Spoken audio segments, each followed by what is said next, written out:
While my mother was fighting for her life in the ICU, my husband was nowhere to be found. He and his family didn't want to visit her. Instead, he sent me a text message. "Send me $15,000 for my sister's wedding and my mother's vacation." He thought I would cry. I smiled, sent him $50, and then I froze all his assets. Before the story begins, please write in the comments section which state or city you are tuning in from. Friends, don't forget to like and subscribe so this channel can keep growing and bringing you even more interesting stories. The hospital hallway felt like time had frozen solid. The hands of the wall clock moved so sluggishly, their ticking barely audible over the hum of the floor buffer that had just passed by. Kezia sat alone on the cold metal waiting chair. Right outside the frosted glass door marked ICU. The sharp smell of antiseptic pierced her nose, mixing with the aroma of stale coffee from the paper cup beside her. She had been there for 12 hours. The gray silk bonnet she was wearing was a bit wrinkled, just as crumpled as her thoughts. Her puffy eyes itched and burned, remnants of the tears dried inside that room. Her mother, Mama Effie, was fighting against a massive heart attack that had struck suddenly that afternoon. Kezia closed her eyes for a moment, trying to chase away the image of her pale mother, lying there with tubes running in and out of her body. The image kept returning. She remembered the panic of that afternoon when she found her mother sitting on the kitchen floor, clutching her chest, her breath ragged. It was just the two of them in that house, Kezia's childhood home. She screamed for an ambulance. Her hands shook violently as she dialed 911. She rode with her mother to the hospital alone. Alone, she filled out the mountain of admission forms, and alone, she listened to the doctor's explanation about her mother's critical condition. She took a deep breath, swallowing the bitterness in her throat. She wasn't really alone. She had a husband. She had in-laws. But where were they? The phone she held felt cold. Since her mother was admitted to the ICU, Kezia had tried calling Tremaine, her husband, several times. The first time, Tremaine answered with a slightly annoyed tone. "What's up, Kez? I'm super busy. I'm checking out the venue with Serafina for the decor." Kezia tried to explain with a trembling voice. "Tremaine, it's Mama Effie. She had a heart attack. She's in the ICU right now." A heavy sigh was heard on the other end. "Yeah, and? You handle it first. I really can't leave Serafina's wedding prep. This is important. You know how Ms. Rowena is." Important. Kezia repeated the word in her heart. So her mother's life wasn't important. Her heart sank. "But Tremaine, Mama's condition is critical. I need you here." Tremaine sounded exasperated. "Stop exaggerating. Your mother will recover, surely. The hospital is good, right? Look, I gotta go. I'll call you later." The call cut off just like that. Kezia didn't give up. She called again an hour later. No answer. She sent a text explaining the gravity of the situation. The message was read, but left unanswered. Desperate, Kezia tried calling Ms. Rowena, her mother-in-law. She hoped that as a mother herself, Ms. Rowena would understand and maybe tell Tremaine to come. The response was even more hurtful. "Kezia," her voice shrill with disgust, "you are being so dramatic. We are stressed out here dealing with an incompetent wedding planner, and you call with this news? Don't make things worse, will you? Tremaine is helping Serafina. His sister is getting married. As a sister-in-law, you should be supportive. Don't be so spoiled. Handle your mother yourself." Click. The call was disconnected. Kezia stared at the dark screen of her phone. Spoiled. They called her spoiled for expecting her husband to be by her side when her mother was dying. She was the wife who had always held the family down. Her salary as a chief financial officer at a top-tier firm was far higher than Tremaine's. The house they lived in was one Kezia had bought with her own money. The luxury SUV that Tremaine and Ms. Rowena drove around town? Kezia paid the notes. Every month, she transferred thousands of dollars to Ms. Rowena's account for unexpected expenses and maintenance. Even though her mother-in-law was perfectly healthy, Kezia was also bankrolling the entirety of Serafina's upcoming lavish wedding. All this time, Kezia had stayed silent. She just wanted to be a good wife, a dutiful daughter-in-law. She thought her financial sacrifices would be rewarded with acceptance and affection. She was dead wrong. The night deepened. The hallway grew quieter. It was just her and a few other families of patients sleeping in uncomfortable positions down the hall. Keziah felt cold, not from the air conditioning, but from a loneliness that bit down to her bones. She felt stupid. Years of hard work, saving money only for her husband's ungrateful family to squander it. And now, when she was most vulnerable, they abandoned her. The pain in her chest was as intense as the pain her mother might be feeling. She was a devout woman who had always tried to be patient. She held back her anger, trying to pray. She tried to forgive, but her heart was too wounded. She leaned her head against the cold wall. Overwhelming fatigue washed over her. Physical tiredness, mental exhaustion. She looked at the ICU door again, praying silently for her mother to be strong. Suddenly, her phone vibrated in her hand. It wasn't a call. Her heart skipped a beat, hoping it was a text from Tremaine saying he was on his way. Keziah lifted her phone. The screen lit up, showing a notification. It was an alert from her banking app. The message read, "Automatic transfer successful, $2,000 to account name Miss Rowena." It was the fixed monthly allowance she usually sent. The money went out exactly on the first of the month, automatically, regardless of the situation. Keziah stared at the numbers, money she could have used to boost her mother's treatment costs if needed. Money that had just landed in the account of a woman who, hours earlier, had told her, "Don't be spoiled." Something inside Keziah snapped. Her patience, which until now had been like a bottomless well, had hit rock bottom. She didn't cry anymore. Her eyes, which had burned before, now felt cold. She swiped away the notification and stared blankly at the ICU door. The night was still long, but Keziah knew something had ended forever. 2 days passed in a fog. Keziah barely left the hospital. She only went home briefly to shower and change clothes, then returned to her mother's side. She slept in the waiting chair. She woke up every time she heard a nurse's footsteps. Mama Effie's condition remained the same, stable but critical. She still hadn't regained consciousness. The doctors said the next 2 days would be crucial. Keziah spent her time reading psalms and praying by her mother's bedside, hoping her voice could penetrate the fog of the coma wrapping her mother. During those 2 days, her phone wouldn't stop vibrating. Dozens of missed calls from Tremaine, Ms. Rowena, and Serafina. Hundreds of messages piled up unread. Keziah knew they must be furious because the supplementary transfer hadn't gone through, or maybe Tremaine was mad because Keziah had ignored him. Keziah didn't care. She turned the ringer off, leaving only the vibration. Her focus was singular, her mother's recovery. That morning, the third day, after wiping her mother's body down with warm water, Keziah sat for a moment in the hospital cafeteria. She forced herself to swallow a bagel and a cup of hot tea. Her body needed energy. She couldn't afford to get sick. That was when her phone vibrated again on the table, this time a long text from Tremaine. Keziah's heart jumped. There was a tiny, foolish hope in her heart that Tremaine had finally come to his senses. Maybe it was an apology message. Maybe he would ask about Mama's condition. With hands slightly trembling from lack of sleep, Keziah opened the message. It wasn't an apology, nor a question about her mother. It was a list of orders. "Keziah, where are you? Why aren't you answering the phone or replying to texts? You're ignoring my mother on purpose, aren't you? Ms. Rowena says you're probably resentful about the issue the other day. Whatever. Don't be childish.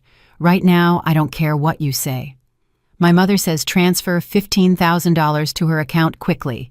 It has to be today for the deposit on Serafina's new reception hall. The previous one got canceled by the venue owner. The rest is for my mother to go on vacation to Turks and Caicos so she doesn't get stressed organizing the wedding. She needs peace of mind." The message continued. "Don't be stingy. That money is also for our future. Serafina's wedding is at stake, the family honor. If it gets canceled, where are we going to show our faces? And my mother needs to relax, poor thing. So transfer the $15,000 now. It has to be there by tomorrow morning. I'm waiting." Keziah read the message once, twice, 3 times. Her tired brain tried to assimilate the words. Stress, peace of mind, family honor, Vacation in Turks and Caicos, $15,000. Upstairs, in the same building, a few floors above this cafeteria, her mother was fighting between life and death, and neither her husband nor her husband's family had asked about it even once. They only cared about the party, the money, and the vacation. Suddenly, Keziah felt something strange. A dry, raspy laugh escaped her lips. At first soft, then louder. Some customers in the cafeteria turned to look at her strangely. A woman in a head wrap laughing alone in a hospital cafeteria. Keziah didn't care. She laughed until tears came out. But they weren't tears of sadness. They were tears of rage that had reached their peak. Who did they think she was? An ATM with no feelings? A cash cow that could be milked at any moment? They thought she would obey, that she would transfer that amount of money while weeping, too busy with her mother to fight back. Keziah's laughter stopped abruptly. Her pale face had now hardened. Her gaze was cold and piercing. Everything became crystal clear. The fog in her head vanished, replaced by a burning determination. For years she had been patient because she thought it was her duty. Now she realized it was stupidity. She picked up her phone. The cracked screen corners seemed to reflect her marriage. She remembered the $15,000. It was the emergency fund she kept in her personal investment account, money she had saved over years for a dire situation. And this, Keziah thought, was an emergency to save herself. With steady fingers that no longer trembled, Keziah opened her banking app. She didn't open her investment account.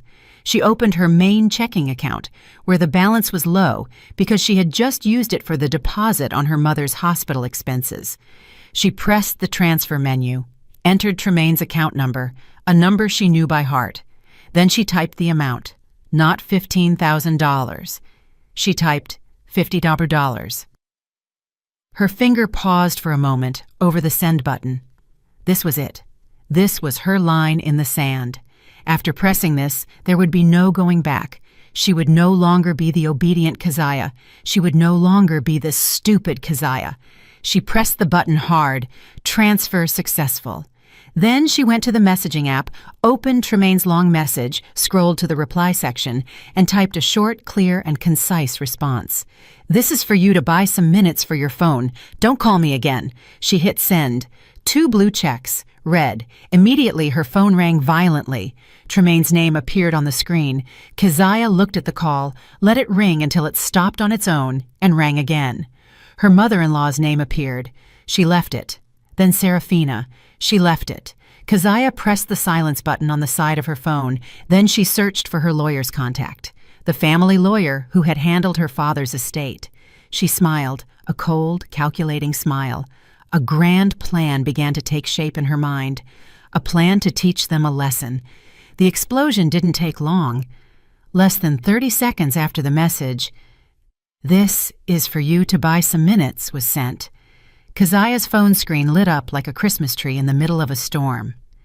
Incoming call from Tremaine. Keziah looked at her husband's smiling photo on the screen, a smile that now looked fake and repulsive.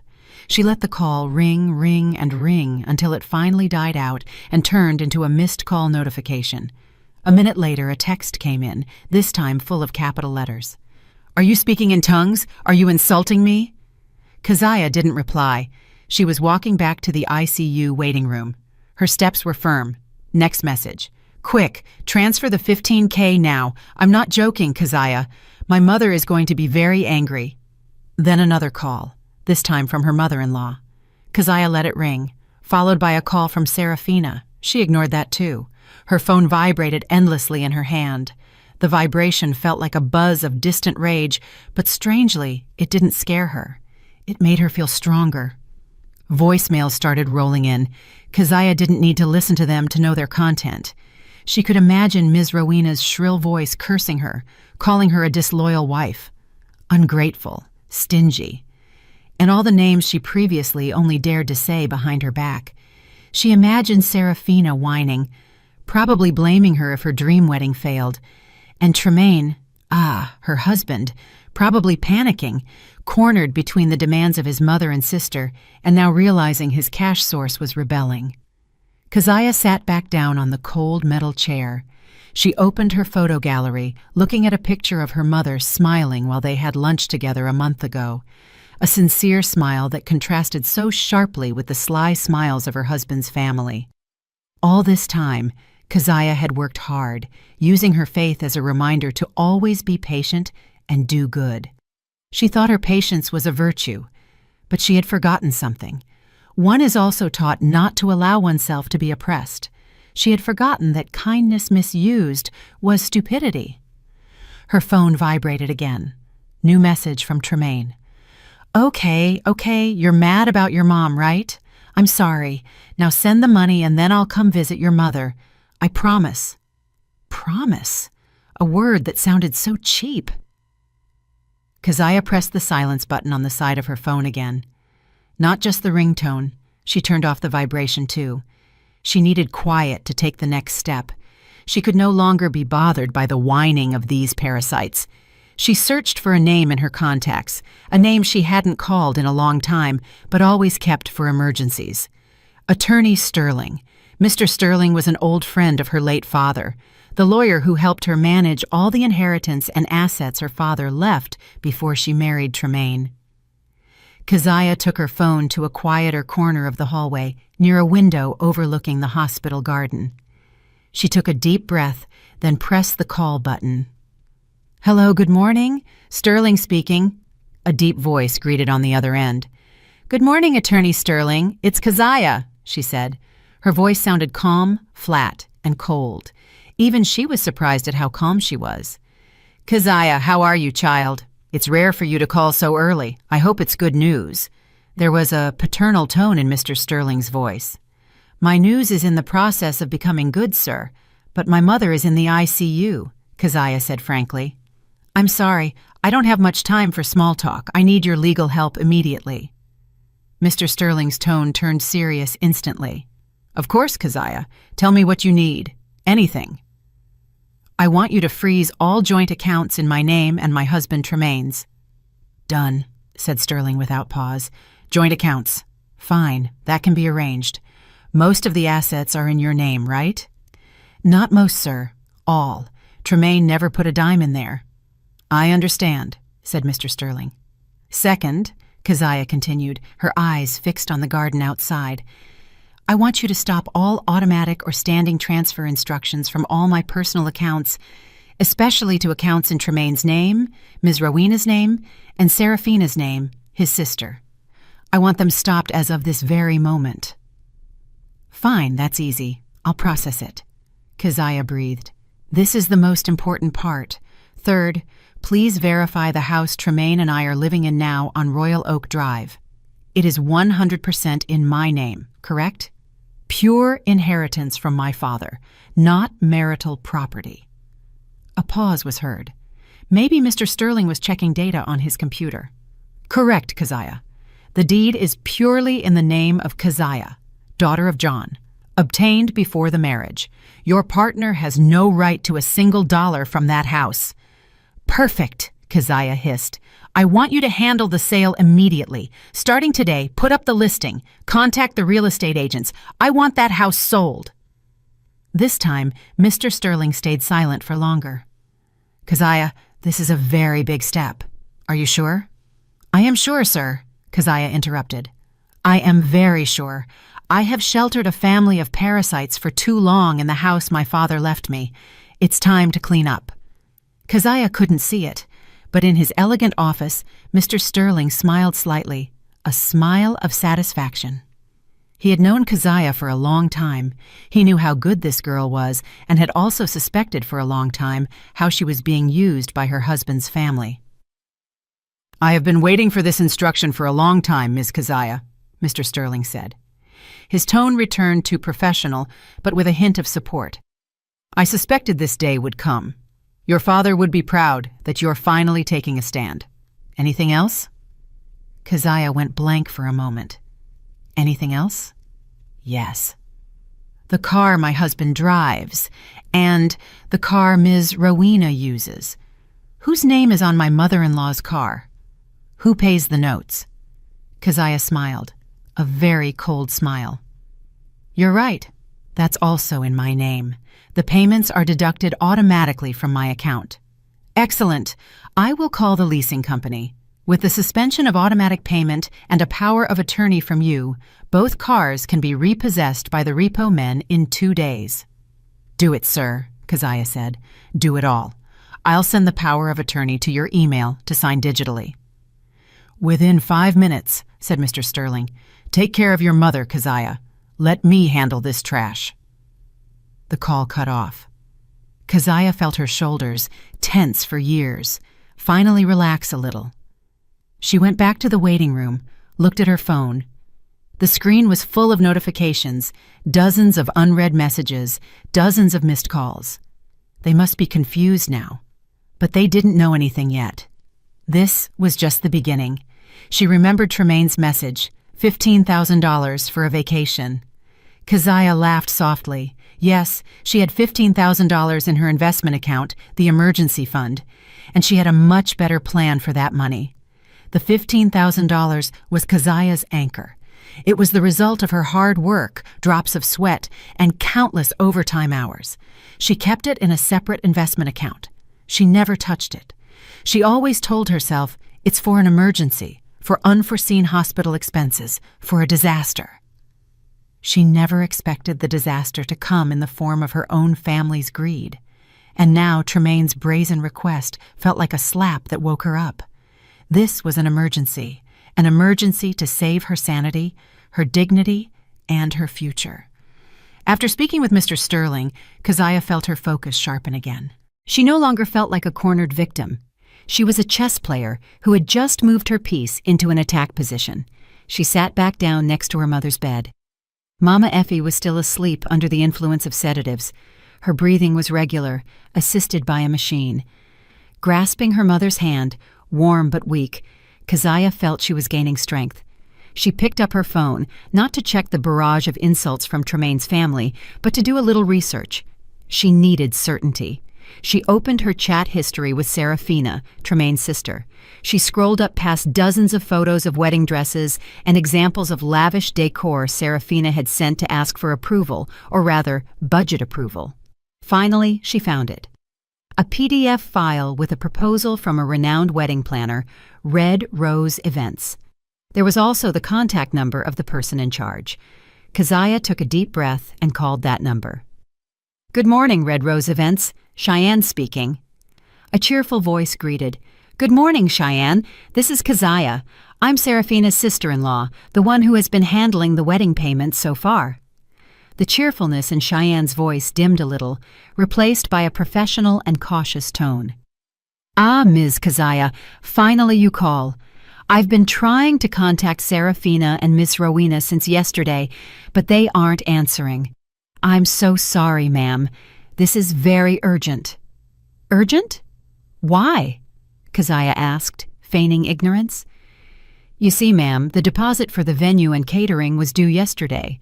The amount is $15,000. We gave them a deadline until today at 12 noon, but if the payment doesn't come through, unfortunately, the venue and catering for that date will be released to another client who is on the waiting list. This already affects our reputation with vendors. Exactly $15,000. The same number. They were in a panic, demanding the money because they were cornered by the deadline. I understand, Cheyenne, Keziah said in a calm voice. Thank you very much for the information. So, is the transfer coming, ma'am? I'll wait until 12, urged Cheyenne. I'll handle it, Keziah replied ambiguously. But please don't tell Serafina or Miss Rowena that I called. Let this be my business. Keziah hung up. So the $15,000 was the leech they were trying to stick on her to cover their debts. She could just leave it, let Serafina's wedding be canceled, the venue lost, and let them be embarrassed. But that was too easy. It would only give them momentary shame. She wanted to teach them a lesson they would never forget, a lesson about priorities. She remembered something. She opened her laptop that she always carried in her work bag. She opened an old folder. There was an email conversation with her mother. About a year ago, her mother had sent her a link to a website. Keziah, look at this, the Children's Hope Foundation, her mother had written in the email. They help with medical expenses for children with cancer from low-income families. How noble. If I ever have extra money, I would love to help them. Those children's prayers are surely answered. Her mother never had extra money, because every gain her mother should have received, every bit of affection money Keziah wanted to give her mother, was always diverted into the apparently bottomless pockets of Ms. Rowena and Tremaine. Keziah's eyes felt hot. Her mother, even in her simplicity, thought of others, while her mother-in-law, in her luxury, only thought of herself. Keziah opened the foundation's website. The donation page was clear. There were photos of small children with shaved heads, but with brave smiles. Keziah's heart was moved. This was it. This was the answer to her prayers. This was the best way to use the $15,000. She didn't hesitate for a second. She opened her banking app, accessed her investment account, and made a withdrawal from the emergency fund. The process was instant. Then she went back to the donation page. She entered the amount, $15,000. In the donor name column, she didn't write her name. She typed with steady fingers, "Donation in the name of the recovery of Mama Effie." She wanted every prayer raised from that foundation, from those children, to flow directly to her mother lying in the ICU. She clicked Confirm Transfer. Transaction successful. An email with the official transfer receipt entered her inbox immediately. Keziah took a screenshot of the receipt, a simple image containing the bank logo, the transfer amount, and the recipient's name. Children's Hope Foundation. This was her weapon. Not a bomb that explodes, but a scalpel that cut right into the heart of their arrogance. She opened the family group chat. She ignored the dozens of furious private messages. She went directly to Tremaine's family group, the group containing all of Tremaine's arrogant aunts, uncles, and cousins. The group where Ms. Rowena always bragged about how successful Tremaine was and how generous her daughter-in-law, Keziah, was. The same group where the plan for Seraphina's lavish wedding was discussed daily. Keziah took a breath. She didn't write a single word. No explanation, no curse back. She simply selected the screenshot of the $15,000 receipt, then pressed the send button. Message sent. One gray check. Then in seconds, it turned into 2 blue checks. Red. Someone must be online. Maybe Ms. Rowena herself or Seraphina, who were panic waiting for news of Keziah's transfer, must have opened the message, thinking it was the proof of payment for their wedding planner. Keziah could imagine their confusion. They asked for $15,000 for a party and a vacation. Instead, they got a receipt for $15,000 for charity. Keziah put her phone on the table face down. She turned off her mobile data. Enough for today. Enough. She went back to holding her mother's hand. "Mama," she whispered softly. "Keziah donated money in your name. Get well soon. The children are praying for you." She felt at peace, very at peace. She didn't know nor care that out there, in that group chat, a time bomb had just exploded silently. The next morning, the sun shone brightly, as if mocking the chaos that was about to erupt. In the elegant designer boutique downtown, Ms. Rowena and Seraphina were in very high spirits. They had already forgotten the annoyance of 2 days ago. The $50 message and Keziah's cynical response were considered a tantrum from a stressed wife. They were very sure that under pressure and the threat of family honor, Keziah would cave. The $15,000 must have arrived in Ms. Rowena's account that morning. "Look, Mama, this dress," Seraphina said, spinning in front of a grand mirror. She was wearing a shimmering off-shoulder gown that alone cost thousands of dollars. "Everyone is going to be jaw-dropped." "Of course, honey," replied Miss Rowena, while sipping the sparkling water the boutique attendant had served her. She looked at her watch, 9:30 a.m. She had already planned her day. After paying the venue deposit, she would immediately transfer the remaining $2,000 to the travel agency for her luxury vacation in Turks and Caicos. She was impatient. "All right, Seraphina, Ms. Rowena," said the designer, smiling. "The dress fits perfectly, so we're closing on this one, right? According to the agreement, we need a 50% payment today to start the alteration process." "Sure, easy," said Ms. Rowena arrogantly. She pulled out her platinum credit card. Please process it. Elsewhere in his air-conditioned office, Tremaine sat at his desk. He wasn't focused on his computer screen at all. He was restless. He hadn't managed to contact Keziah in 2 days. Her phone wasn't active. Tremaine tried to calm himself. Keziah was just emotional, but Keziah had never been like this. However, his restlessness was overcome by his faith in his mother. His mother always said Keziah was crazy about him. There was no way Keziah would dare do anything. The money must have been transferred. He just needed to wait for news from his mother. Back at the boutique, the attendant returned with an expression of slight hesitation. I'm sorry, ma'am. The card was declined. Ms. Rowena's smile froze. Declined? Impossible. Try it again. Your machine must be faulty. The attendant tried again. Declined again, ma'am. Insufficient funds. Ms. Rowena's face turned red. Limit? This card has a limit of tens of thousands, and I know Keziah pays the bill always on time. Impossible. Give it here, she snapped. She tried another card, debit card. Insufficient funds, ma'am. A cold sweat began to appear on Ms. Rowena's forehead. Something was wrong. She rushed to call Tremaine. Tremaine, my cards have been declined. Check your mother's account right now. Did Keziah's money come in?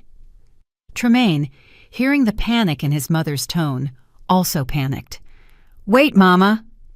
He rushed to open his mobile banking app. First, he checked his own account. He froze. His balance was only $34.50. Keziah should have transferred his monthly allowance of $1,000 yesterday. It hadn't come in. Then he tried to check his mother's account, which was also linked to his phone. He entered the PIN. The screen lit up. Balance, $10.30. The $15,000 wasn't there. The monthly $2,000 that usually entered on the 1st wasn't there either. The account was dry. Tremaine, what's going on? Yelled Ms. Rowena into the phone, causing several customers in the boutique to turn around.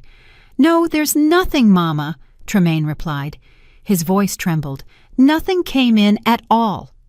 What? Shrieked Ms. Rowena. That girl, your wife, she actually stopped it? How dare she? In his office, Tremaine felt the air-conditioned room heat up. His heart pounded. This wasn't just anger, it was a disaster. He tried calling Keziah again. The number you have dialed is not active. He tried WhatsApp. One check. He was blocked. No, maybe she just has her mobile data off. But the result was the same. Keziah had vanished. In the boutique, the atmosphere turned humiliating. I'm sorry, Ms. Rowena, said the designer. Her voice was now cold and flat. If the payment cannot be completed today, we cannot continue. Serafina, still wearing the dress worth thousands, began to cry. Mama, what are we going to do? It's humiliating, Mama. It's going to get canceled. Shut up, snapped Ms. Rowena. She was hysterical. She had to get that money. She called Tremaine back. Call your wife. Drag her here. Tell her to transfer now or divorce her. The word divorce echoed in Tremaine's ears. He was in a panic. He couldn't divorce Keziah. Divorcing Keziah meant divorcing his money source. He had to fix this. Just at that moment, Serafina's phone rang loudly. On the screen appeared the name Cheyenne, Red Rose Events. Serafina's face went pale instantly. This must be about the $15,000 deposit for the venue. Hello, Cheyenne, she greeted with a trembling voice. Cheyenne's voice on the other end was no longer cheerful. Her voice was firm, professional, and uncompromising. Good afternoon, Serafina. It is 12:05 p.m., confirming that the payment of the $15,000 deposit has not been received. Yes, I'm sorry, Cheyenne. It's just that there's a little... Cheyenne interrupted her. It's not necessary, Serafina. I'm calling only to inform you. According to our agreement, since the payment deadline has expired, the venue reservation, catering, and all vendors under Serafina's name for that date are officially canceled. Canceled? Shrieked Serafina. Her eyes widened with horror. Correct. And one more thing, continued Cheyenne, her voice sounding like a judge's gavel. We just received a call from Ms. Keziah's legal representative, Mr. Sterling. He has officially informed us that Ms. Keziah withdraws all her financial backing for this event, so everything is clear. Serafina couldn't breathe. Cheyenne continued. Oh yes, the venue for your date has already been taken by another client on our waiting list. They just paid in full 5 minutes ago. Good afternoon. The phone fell from Serafina's hand, landing on the thick carpet of the boutique without a sound. But for Ms. Rowena and Serafina, that sound was like a bomb explosion, destroying everything.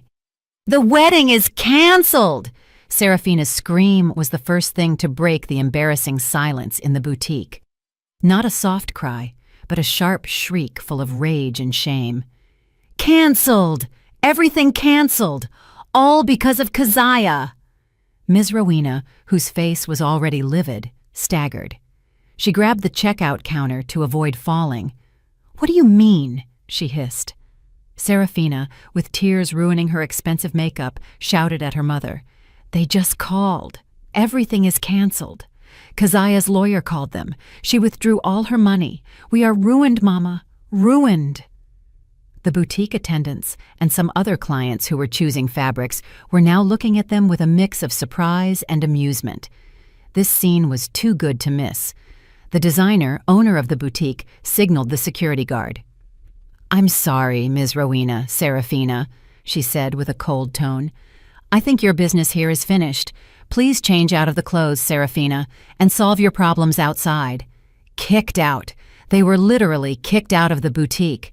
This was the height of humiliation for Ms. Rowena, a socialite who had always felt like a queen wherever she went. With heavy steps, Serafina went into the fitting room, slamming the door. Ms. Rowena trembled with anger, shame, and panic all at once. While the drama in the boutique was just beginning, another drama was unfolding in the digital world. The Children's Hope Foundation, the organization Keziah had donated to, had a transparency policy regarding all large donations. Exactly at 11:30 a.m., their official social media account, which had tens of thousands of followers, posted a new update. It wasn't a simple thank you. It was a beautifully designed digital poster with images of several children with cancer smiling, with large letters in the middle. A new hope has arrived, a prayer, a blessing. Below, the text read, The entire family of the Children's Hope Foundation wishes to express its immense gratitude for the extraordinary donation we received today. A total of $15,000 has been donated by a noble woman of God who dedicated this donation to the recovery of her mother. Thanks to the donor in the name of the recovery of Mama Effie. This donation will completely cover chemotherapy treatment and living expenses for 10 of our little fighters against cancer for the next 6 months. All of us here, along with the children, pray that Mama Effie is healed soon from her illness and granted total health. Amen. The post blew up immediately. Hundreds of likes and comments flooded in within minutes. Many said amen to the prayer, and of course the post appeared on the social media feed of Ms. Rowena's socialite friends. They all followed each other and also followed several accounts of large foundations to maintain their image. Simultaneously, Tremaine's family WhatsApp group, which had been silent after Keziah's screenshot, vibrated again. Tremaine's aunt was the first to notice. She forwarded the foundation's post to the group. "My God, how noble," wrote the aunt. "Is this Keziah's Mama Effie who was sick?" Another cousin of Tremaine commented, "Wow, $15,000, exactly the same amount that was in Keziah's screenshot yesterday. So she really donated it." Tremaine's uncle commented, "Your daughter-in-law is amazing, Rowena. Just when her husband asks for money for a party, she chooses charity in the name of her sick mother. A devoted wife, without a doubt." Ms. Rowena's phone, which she had just turned on after leaving the boutique with a broken heart, was flooded by these notifications. She opened the WhatsApp group. Her eyes widened as she read the incoming comments. The praise for Keziah felt like a slap of fire on her face. Then, private messages started arriving from her friends at the social club. "Rowena, I saw the foundation's post, $15,000. Hats off to your daughter-in-law. Hey, but I heard from the people at the boutique that Serafina's wedding was canceled. How is that possible? You didn't have the money, but she used it for a donation." Another message came in. "Ms. Rowena, is it true that Serafina's wedding got canceled because you didn't pay the planner? But how come your daughter-in-law donated $15,000? What's the story here?" Their ruin had become public consumption. Not only did they not get the money, not only did they lose the dream wedding, now, in the eyes of the public, they looked like a greedy family trying to squeeze their pious daughter-in-law while her mother was dying, and they had failed miserably. Ms. Rowena's image, built over years as a respected socialite, was shattered in a single afternoon. Tremaine in his office also saw the post. He was tagged by several co-workers. "Awesome, Trey. Your wife donated $15,000. What a boss move. Congratulations. Hope your mother-in-law gets well soon." Tremaine couldn't answer. He felt nauseous. He looked like a fool. The anger, shame, and panic were now reaching their peak. Ms. Rowena, Serafina, and Tremaine met in the boutique parking lot. All three faces were somber and full of hate. "This cannot stay like this," hissed Ms. Rowena. Her eyes were red with rage. "That girl has humiliated us. We have to see her. We have to make her pay for all this." "It's true," nodded Tremaine. His ego as a husband and a man was completely shattered. He no longer cared about the money. He cared about his dignity, which had been trampled. "Let's go to the hospital now. We will force her." "I'm going," yelled Serafina. "I'm going to snatch that bonnet off her head." With blind rage, the three of them got into Tremaine's car, the car whose notes Keziah paid. They drove at full speed toward the hospital.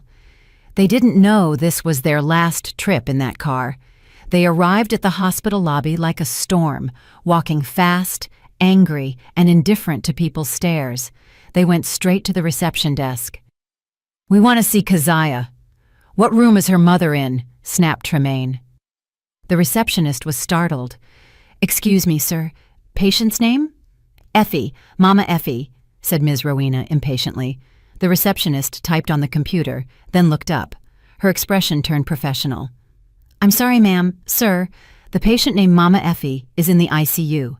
"But we're going to the ICU," interrupted Tremaine, walking straight toward the elevator. "Wait, sir." Two burly hospital security guards suddenly stepped in front of them, blocking the path. "What is this?" asked Tremaine, his tone rising. The taller guard looked at them calmly, but firmly. "Excuse me, sir, ma'am. By special request of Ms. Keziah, the person responsible for the patient, we have received instructions. Mr. Tremaine, Ms. Rowena, and Serafina are specifically prohibited from visiting the patient or meeting with Ms. Keziah in all areas of this hospital." The denial felt like a concrete wall that appeared suddenly in front of them. Tremaine, Ms. Rowena, and Serafina stood paralyzed in the hospital lobby, which suddenly felt very crowded. The stares of some visitors and curious nurses were stabbing them. The two burly guards stood still. Their faces were professional, but they left no room for negotiation. "You can't do this." Tremaine stepped forward, trying to use the remnants of his authority. "I am her husband. Keziah is my wife. I have rights." The taller guard tilted his head slightly. "I'm sorry, sir. Your rights as a husband do not override the instructions of the patient's guardian, Ms. Keziah specifically mentioned your name, the lady's, and this young woman's," he said, pointing to them one by one. "The order is clear. Unwanted guests with potential to disturb the patient's peace." Every word felt like a slap. "Disturb the peace?" hissed Ms. Rowena, her red face containing her rage. "We are her family. She is the one causing chaos." The second guard intervened, his voice lower but threatening. "I suggest the lady and family leave the lobby now. If you cause a disturbance, we will be forced to call internal security." Ms. Rowena's dignity, which was already shattered, was trampled, kicked out of the boutique, and now kicked out of the hospital. Serafina, who had been motionless, began to sob. "Enough, Mama. Let's go. It's humiliating," she whispered, pulling on her mother's sleeve. Tremaine stared toward the ICU elevator, as if his gaze could pierce the floors and find Keziah. There was hate there, but also fear. He had just realized how powerful Keziah was, how dependent he was on the woman he had underestimated all this time. With heavy steps full of shame, the three turned around. They walked out of the air-conditioned lobby, back to the heat of the parking lot. The drive back in the car, Keziah's car, felt silent and suffocating. No one spoke. Miss Rowena looked out the window with a blank stare, her jaw clenched. Serafina sobbed hysterically in the back seat. Tremaine gripped the steering wheel so hard his knuckles were white. They only had one destination: back home to Royal Oak Drive. They had to talk, strategize. They had to think of a way to persuade, threaten, or force Keziah to return everything to normal. When the car turned into their luxury residential complex, Tremaine began to feel a little calm. The house was his fortress. There he was king. But that tranquility was shattered immediately. When the car approached their house, Tremaine slammed on the brakes. There was an unfamiliar black sedan parked in front of his door, and two men in formal wear were standing in front of the wrought iron gate.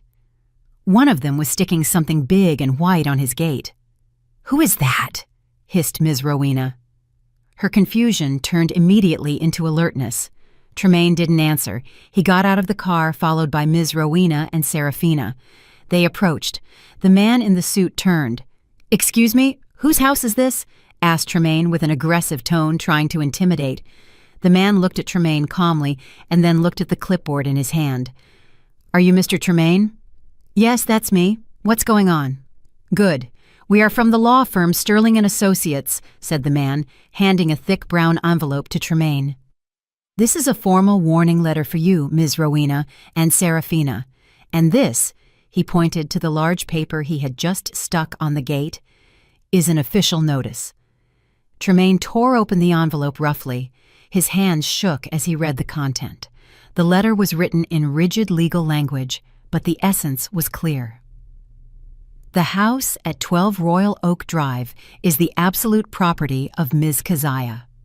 Mr. Tremaine, Ms. Rowena, and Serafina no longer have permission to occupy said property. This property has been officially registered for sale through a real estate agent. You are given a period of 14 days from the date of this letter to vacate the house and return all keys. Any attempt to damage the property or refusal to vacate will be prosecuted criminally. Tremaine read the last sentence over and over. Vacate the house. 14 days. "Sir, this was your house?" "Impossible! This is my house!" shouted Tremaine, crumpling the letter. "I am her husband!" "I'm sorry, sir," said the man, unmoved. "The property deed is in Ms. Keziah's name, obtained prior to marriage. It is her exclusive property. We are only doing our duty." Beside him, Ms. Rowena was reading the large letters on the paper stuck to the gate. The text was printed in bold and capitals. "This property is for sale under legal supervision. No trespassing." With Mr. Sterling's phone number. "No, it can't be." Ms. Rowena staggered. She grabbed the pillar of the gate. Neighbors walking in the evening began to look. Some even stopped and whispered. "Keziah!" screamed Ms. Rowena, losing control. "Keziah is crazy. She's kicking us out." Tremaine was still paralyzed by the warning letter. His brain couldn't process the reality. He had just lost his home. That was when a loud diesel engine noise was heard approaching from the end of the street. A large yellow tow truck slowed down and stopped right behind Tremaine's car.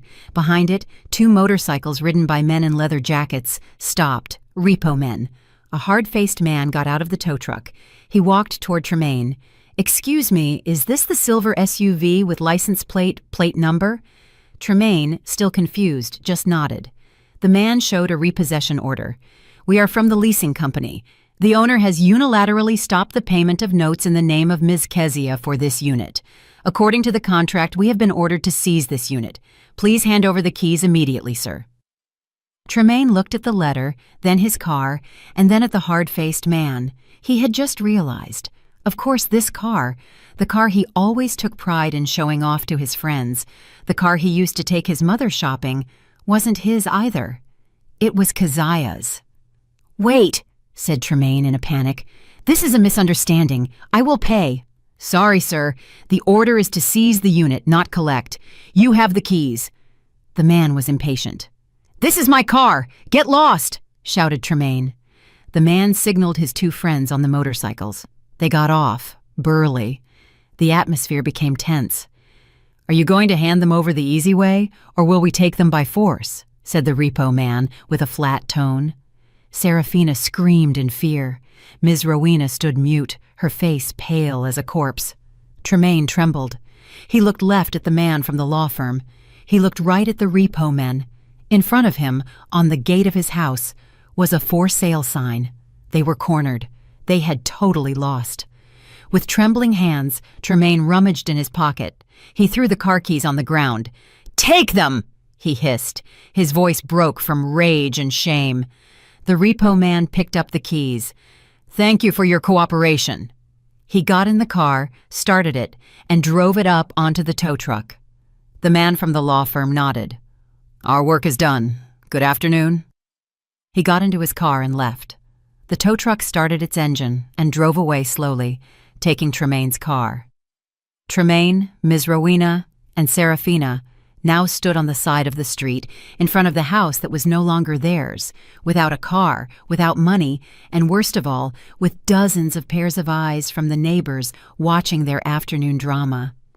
They lost everything in less than 3 hours. The sun began to set, projecting a beautiful golden-orange color in the sky. But for Tremaine, Ms. Rowena, and Serafina, that light felt like mockery. They were still standing on the sidewalk in front of the house that now felt foreign. The gate was locked, and the for sale sign seemed to laugh at them. Some neighbors who previously only whispered now dared to come out pretending to water plants or clean their cars when clearly they were watching them. "Get inside," hissed Tremaine. He pushed the gate, but it was locked. Of course. He remembered Keziah must have told Mr. Sterling to change the lock or activate the digital lock that only Keziah could access. "So what do we do?" yelled Serafina, hysterical. "We're going to sleep on the street? Tremaine, do something! You are her husband!" "Shut up!" snapped Tremaine, venting his frustration. "Do you think it's easy?" Ms. Rowena, who had been mute until now, began to move. Her pale face was now full of a cold rage. "We can't stay here. It's humiliating," she said in a low voice. "Let's go." "Go where?" asked Tremaine, confused. "We have no car. We have no money." "Call," said Ms. Rowena. "Call relatives. Call Aunt Fatima. Call your uncle. Ask them to pick us up." Tremaine hesitated. Since he had successfully married Keziah, his family had kept their distance from the other relatives. Ms. Rowena always felt superior, but now he had no choice. He took out his phone, opened contacts, called his uncle. The call was answered. "Hello, Tremaine." "Hello, Uncle. Sorry to bother you. Could you please—" "Oh, yes, Trey. I was about to send you a message," interrupted the uncle. "I saw the Foundation's post. That is wild. Your wife Keziah is amazing. $15,000. She donated in her mother's name, and I heard in the group they needed money for Serafina's wedding. Wow, Keziah is truly a devoted wife, prioritizes her mother in charity. You are very lucky. Cheers." Tremaine stood silent. The news had spread faster than fire. His uncle was congratulating him, but it felt like a punch. "Trey? Hello? Why are you quiet?" "Yes, Uncle. Look, we are having a little problem on the road. Could you please—" "Oh, sorry, Trey. I'm out of town on business. Another time. Send my regards to Keziah. Tell her I am very proud of her." Click. The call cut off. Tremaine tried calling Aunt Fatima. The response was the same. "Wow, Tremaine, I'm very busy. I'm at the social club. You and Keziah, right? Your wife is the topic of conversation for everyone. Beautiful, rich, and devout. Take good care of her. Gotta go." No one wanted to help. The news of the $15,000 donation had turned Keziah into an angel in the eyes of the extended family and indirectly turned them, Tremaine, Ms. Rowena, and Serafina, into the greedy antagonists. Who would want to help parasites who had just been humiliated by their host? Serafina, seeing the despair on her brother's face, had another idea. Trayvon, her fiancé. Of course, Trayvon would help her. He was her prince. With trembling hands, Serafina called Trayvon. "Hello, baby? Where are you? Help me," she said, crying. "I've been kicked out of the house by my sister-in-law, Keziah. The wedding, I know." Trayvon's voice on the other end sounded cold, very cold. "I already heard everything, Serafina. My mother just received a call from the venue. They are charging us a cancellation penalty of $5,000 because we signed the contract as second responsible parties." Serafina froze. "What? But that's my sister-in-law Keziah's business." "Your sister-in-law Keziah has washed her hands of it. Her lawyer said she isn't responsible for your debts, and now my family's honor is at stake. My mother told me to find you. Send me your location right now." It wasn't the tone of affection Serafina expected. It was a tone full of anger. But Serafina, in her panic, still had hope. "Yes, baby, sending it fast." The three waited at the complex's empty security booth. 30 minutes later, a luxury sedan pulled up. It wasn't Trayvon alone. Trayvon got out with his mother, a stiff-looking woman wearing flashy jewelry. "Serafina," said Trayvon's mother bluntly, "I want to talk." They stood on the sidewalk. Trayvon's mother looked at Ms. Rowena with disdain. "So this is you, Ms. Rowena. The family that calls themselves respectable turns out to live off their daughter-in-law." "Watch your mouth," hissed Ms. Rowena, though her voice was weak. "I don't have to watch my mouth," snapped Trayvon's mother. "You have humiliated my family. You ordered a lavish wedding without having money, and now they are chasing us for a cancellation penalty of $5,000. Serafina looked at Trayvon pleadingly. "Trayvon, please, baby." Trayvon looked away. He didn't dare look at Serafina. "I'm sorry, Sarah," he said quietly. "My mother is right. I can't marry a woman from a family of scammers." "Scammers!" shrieked Serafina. "Yes, scammers," replied Trayvon's mother. "You claim to be rich, but you are broke. This wedding is canceled. And listen well, we aren't going to pay your debts. We will sue you legally for those $5,000. Here is the invoice. Enjoy it." She threw a paper with the invoice from the venue at Serafina's chest. Trayvon and his mother got into the car and left, leaving Serafina slumped on the sidewalk holding the debt invoice. Tremaine and Ms. Rowena could only watch. They had hit rock bottom. Evicted, no car, no money, no relatives willing to help, and now chased by a debt of $5,000. That night, they used the little cash left in Tremaine's wallet, Keziah's $50, which he still kept plus some small bills, to take a rideshare to the most humiliating place Tremaine could imagine. A small rental house in a narrow alley on the outskirts of the city, a place he had rented when he was a broke student before meeting Keziah. The place was cramped, stuffy, and smelled of sewage. There was only one room, a dirty bathroom, and a tiny kitchen. This was their new reality. The next morning, Tremaine, with the remnants of his dignity, tried to go to his office. He took a bus. He arrived at the lobby of his fancy office. When he swiped his access card, the turnstile didn't move. Red light, access denied. He called HR. "Mr. Tremaine? Oh, yes, I'm sorry, sir. Due to company restructuring and a performance review, we have been forced to terminate you, effective as of today. The termination letter will be sent to your email." Restructuring. Tremaine knew it was a lie. This company was a partner of Keziah's family business. A single call from Keziah or her lawyer was enough to destroy him. He returned to the rental house in the alley on foot in the middle of the day. Ms. Rowena and Serafina were sitting on the floor staring into space. "How was it?" asked Ms. Rowena. Tremaine just shook his head and threw himself on the thin mattress. Finished. Ms. Rowena didn't give up. She didn't want to live like this. There was still one hope. Her jewelry. all the gold, diamonds, and bracelets she had collected. She opened her bag, taking them all out. "We still have this. It can be sold," she said. She left the alley looking for the nearest pawn shop. She entered with the remains of her arrogance. "Sir, I want to pawn this," she said, placing a large diamond necklace on the counter. The shop owner took it, examined it, then scraped it on a testing stone, dropping a chemical liquid. Then he laughed softly. "Why are you laughing?" asked Miss Rowena, offended. The man looked at her with amusement. "Ma'am, this is fake. Good quality imitation, but fake. Glass? Zirconia, not diamond." "Fake?" repeated Miss Rowena, incredulous. The man took her gold bracelet. "This, too. Only the plating is gold. Inside is brass." He checked all of Miss Rowena's jewelry. "Nothing is real, ma'am. Everything is fake." Miss Rowena stood mute. She remembered that most of this jewelry had been bought by Tremaine, bought with Keziah's money. Tremaine or Keziah? They had been giving her fake things all this time, all her pride, a falsehood. The shop owner looked at her with pity mixed with amusement. "If you sell it by weight at the flea market, the most you get is $50, ma'am." Ms. Rowena felt her legs weaken.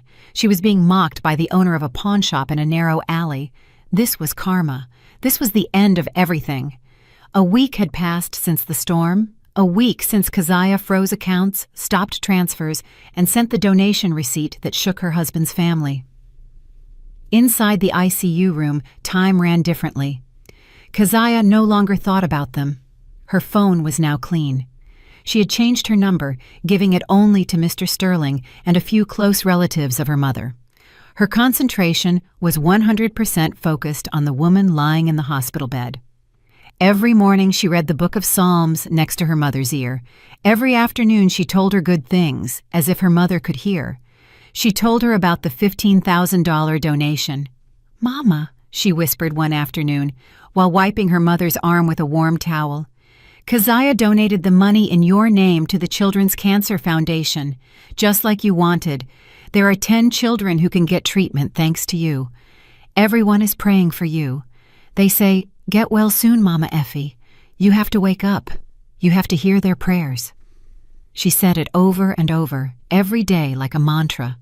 She was planting hope not only for her mother but also for herself. And that morning, a miracle happened. While Keziah was reading her prayers, she felt the grip of her hand being reciprocated. Weak, but perceptible. Keziah stopped reading, her eyes fixed on her mother's fingers moving slowly. Then Mama Effie's eyelids fluttered. Slowly, very slowly, those eyes opened, her gaze blurry, searching to focus. "Mama," Keziah's voice trembled. Mama Effie's eyes finally settled on her daughter's face. She couldn't speak due to the breathing tube, but a tear slid from the corner of her eye. Keziah wept, not tears of pain like last week, but tears of happiness that burst out. She immediately pressed the nurse call button. The doctor on duty and several nurses rushed in. They checked the monitors, pupils, and the mother's response. The chief doctor treating Mama Effie arrived shortly after. After an intensive exam, he left the room and met Keziah with a smile of relief. "This is a miracle, Ms. Keziah," said the doctor. "Man, honestly, we were pessimistic, but somehow about 5 days ago, her vitals improved drastically. Her brain response increased. Her body decided to fight, and today she has woken up. Ms. Effie's fighting spirit is extraordinary." Keziah smiled behind the veil of her tears. 5 days ago, just after telling her about the donation.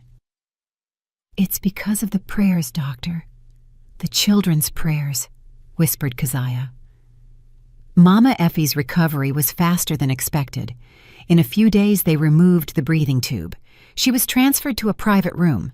Keziah took care of her diligently, fed her porridge, helped her learn to speak again, and told her everything, except Tremaine's betrayal. She only said, "Mama, Keziah is processing a separation with Tremaine. It just doesn't work anymore. Pray for Keziah, please." Mama Effie, still weak but with a sharp gaze, just nodded and stroked her daughter's head. She understood more than Keziah thought. While caring for her mother, Keziah took care of her freedom. Mr. Sterling came to the hospital with a thick folder. "Everything is in order, Ms. Keziah," he said in the lobby. "The house already has the highest offer, well above market price. They are in a panic, ma'am. I heard from an informant. They are now living in a rental house in an alley on the outskirts of town. Tremaine was fired, and lastly, they are being sued by his ex-fiancée's family for a venue cancellation penalty of $5,000. Keziah listened to everything calmly.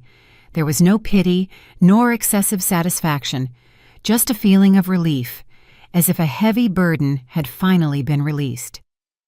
"And this," Mr. Sterling offered her a paper and a pen, "the divorce petition. I have already included the demands: spousal abandonment, especially during the mother's critical illness, and moral and material damages. Sign here." Keziah took the pen. She remembered her wedding day. She remembered her promise to be an obedient wife. She thought obedience meant swallowing all bitterness. She was wrong. She took a deep breath and then stamped her signature firmly, without the slightest doubt. It wasn't a signature on a divorce document. It was a signature on her Declaration of Independence. 2 weeks later, Mama Effie was discharged. She still needed to use a wheelchair temporarily, but her spirit had returned. Keziah pushed her mother's wheelchair down the hospital hallway, which now felt friendly. They laughed, planning what they would cook when they got home. Keziah's new house, smaller but cozy, that Mr. Sterling had prepared. As they approached the lobby, Keziah's steps stopped. A man was there blocking their path. The man was dirty, his hair long and unkempt. His face was dull, with messy stubble. His clothes, which were once expensive, now looked worn and loose on his thin body. It was Tremaine. He looked at Keziah with red, desperate eyes. "Keziah!" His voice was rough. Mama Effie in the wheelchair grabbed her daughter's arm. She recognized the man who never showed up when she was dying. Tremaine didn't care about the people staring in the lobby. He didn't care about the security guards approaching. He advanced a few steps and then knelt. He dropped to the freshly mopped floor, right at Keziah's feet. "Keziah, forgive me," he shouted. His voice broke into a cry. "I was wrong. I was blind. I beg you, Kez. Forgive me." People stopped. They watched. "I've lost everything, Kez," he sobbed, trying to reach the hem of Keziah's dress. "I got fired. The house was foreclosed. The car seized. We live in a smelly place. My mother and Serafina are suffering. I am suffering. I beg you, Keziah, withdraw the divorce petition. Let's start over. I promise to be a good husband. I will wash your feet every day. I beg you, Keziah." Keziah looked at the man crying at her feet, the man she once loved, the man she served, the man she gave everything to. Now he looked so small, so despicable. There was no anger in Keziah's heart, nor hate, just a void. It felt like she was looking at a stranger. "Keziah, honey, please!" Tremaine looked up at her full of hope. Keziah looked directly into Tremaine's eyes.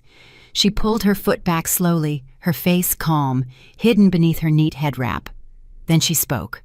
Her voice was low, but clear and cold.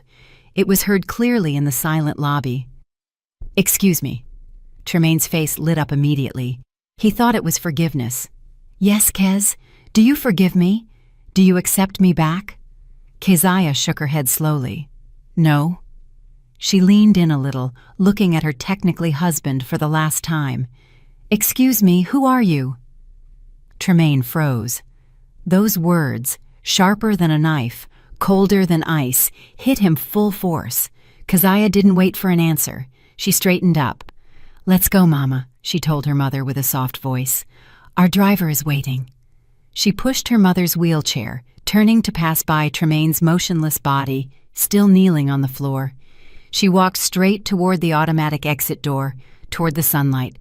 She didn't look back even once, leaving Tremaine alone in the lobby, being a spectacle, drowning in his own humiliation. 6 months later, Hartsfield-Jackson International Airport. The atmosphere is busy and crowded. Among the crowd, Keziah came out of the international arrivals gate, pushing her mother sitting in a wheelchair. Mama Effie didn't need it anymore, but the wheelchair was provided by the airline for her comfort. Mama Effie looked healthy, fresh, and very happy. Her face was radiant, her cheeks had regained volume. She held a bouquet of tulips she had bought in Amsterdam. Keziah, for her part, looked like a new person. Her head wrap was styled in a modern and elegant way. She wore an expensive cream-colored pantsuit. Her face glowed. Her smile expanded as she talked to her mother. How wonderful! The trip to Vienna and Istanbul was incredible, right, Mama? Said Keziah while pushing her luggage cart. Incredible, daughter, replied Mama Effie, laughing softly. Much more beautiful than just Ibiza, right? She looked at her daughter teasingly. Both laughed. That was the vacation Ms. Rowena had asked for. Keziah made it happen, but for her mother in a much more luxurious way. After this, Mama goes straight home to rest. Keziah has to go to the office for a moment. There is a shareholders' meeting, said Keziah. Since her divorce was finalized, she had recovered everything. Tremaine didn't receive a single dollar. Keziah took back the company her father left, which her mother had been managing remotely. With her financial intelligence and her new firmness, she turned the company situation around in 6 months. Now she was the respected CEO. On the other side of town, in a small rental house in a narrow and stifling alley, the door with peeling paint opened and a scream was heard. You've been playing on the phone all morning, useless. Help me sew this. The customer's orders are waiting. It was Ms. Rowena's voice. She looked 10 years older. Her hair, which used to be always styled, was now thin and tied up any old way. She was sitting on the floor, surrounded by piles of fabric scraps, busy in front of an old sewing machine. Now she was a seamstress doing alterations for neighbors. They paid her $5 apiece. Serafina, who looked equally disheveled, threw her phone on the mattress. What is it, Mama? I'm trying to do a live stream to sell stuff, but nobody is watching me, she yelled, frustrated. All this is your fault, Mama, for your greed. If you had been nice to Keziah, our life wouldn't be like this. How dare you blame me? Ms. Rowena stood up, her eyes bloodshot. It's all your fault, spoiled girl, asking for a lavish wedding. And because of your brother, that coward Tremaine. He hasn't sent money in a month. Who knows where he is now? He doesn't send money because he doesn't have any, shrieked Serafina. Do you think a day laborer earns much? Enough to feed himself, and that's it? Bah, you are all the same, useless children. Ms. Rowena threw a deflated feather pillow at Serafina. Both got involved in a loud fight, pulling hair and cursing each other, fighting over whose turn it was to eat the last packet of instant noodles in their dirty kitchen. They were trapped in a cycle of poverty and mutual blame. Elsewhere, at a muddy loading dock smelling of fish, the sun had just risen, but a man was already soaked in sweat. He was thin, his skin sunburnt, his t-shirt torn at the shoulders sticking to his back, which now showed his bones. It was Tremaine. He was struggling to push a hand truck full of rice sacks weighing hundreds of pounds. Hey, Tremaine, faster, don't stand there staring, shouted a foreman from the other side. Tremaine, out of breath, nodded reluctantly. He pushed the hand truck with the rest of his strength, taking it to the edge of the road where a truck would pick it up. While waiting for the truck, he stopped for a moment. He wiped the sweat from his forehead with his dirty sleeve. His tired eyes looked across the street. There, on top of a building, a giant video screen was broadcasting a morning awards show live. The award and recognition for Young Philanthropist of the Year goes to... The camera focused on a woman walking up to the stage, an elegant woman with a cream-colored head wrap, smiling radiantly, accepting a crystal trophy. It was Keziah. Below the screen read, Keziah, daughter of John, honored for her dedication to social programs through the Children's Hope Foundation. Tremaine froze. His heart felt squeezed. The hand truck in front of him felt heavier. He looked at Keziah's face on the giant screen, the face he had wasted, a face that was now so bright, so happy, and so far out of his reach. He was a dirty day laborer, and that woman was a star. Just at that moment, a gleaming metallic black luxury car stopped at the traffic light right next to Tremaine. The car windows were tinted dark. Tremaine couldn't see inside. Inside the car, Keziah had just hung up the phone with her mother. Yes, Mama. Keziah is already on the way to the office. Rest, please. She put down the phone and looked out the window. She looked toward the loading dock, toward the crowd, toward the laborers working. She didn't see Tremaine specifically. She just saw an everyday scene. Then she smiled softly, a smile of satisfaction, not from seeing anyone suffering, but because she was grateful for her life. Now, she had weathered the storm and found her rainbow. The light turned green. The luxury car glided smoothly over the asphalt, turning sharply to move away from the loading dock, taking her toward the skyscrapers where her office was. On the sidewalk, Tremaine remained motionless, staring at the video screen. The horn of the truck behind him woke him up. "Hey, move it! You're blocking the way!" Tremaine startled. He lowered his head deeply, hiding his face full of sweat and tears of regret. He grabbed the handle of his hand truck again, and with the little strength he had left, pushed his karma under the morning sun. Did you like the story? And which city are you listening from? Let's meet in the comments. If you liked the story, you can support me by sending a super thanks so I can keep bringing more stories like this. Thank you so much for your sweet support. I'm looking forward to your comments on the story. On the screen, you can see 2 new life stories that I highly recommend. There's so much more on my channel. Don't forget to subscribe. See you in the next life story with love and respect.